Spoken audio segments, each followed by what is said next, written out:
to say that I don't have a Syrian connection would be false. I actually have a huge Syrian family that has been kind enough to adopt this blonde Texas girl. And it's not just, I fell in love with this family not just because of her food. Admit my age. She's 22. Yeah, just 22 again.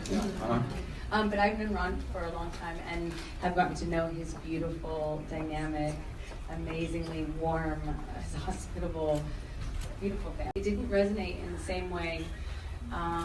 It didn't resonate properly until recently because I had a similar response that I imagine most people have when you hear about the Syrian crisis.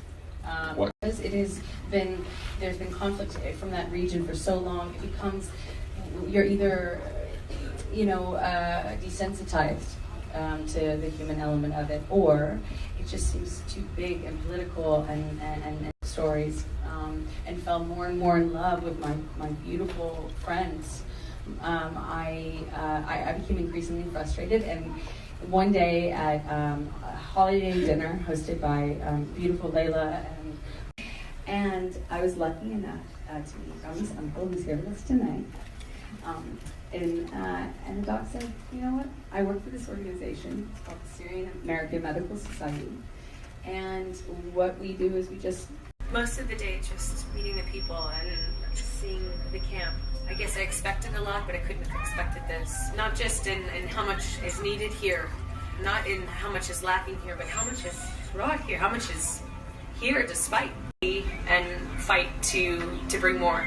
Seeing how much can be done with so little, I don't know how I could not. Unfortunately, the tragedy that happened in Syria, left people left here with no resources. Away from this experience in Jordan, it would be what? It's two-handed.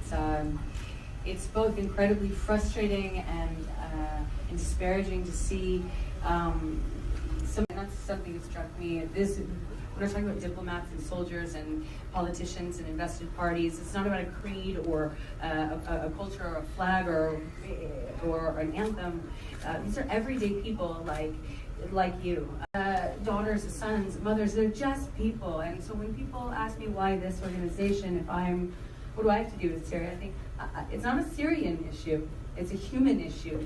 This is a major global, serves as some semblance of life, of normality, of normalcy. And I saw so many, actually, in every single home.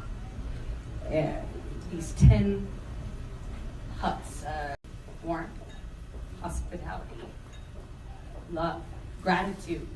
In the children's hospitals, in the rehab centers, every single person I met struck me with their sheer will to live.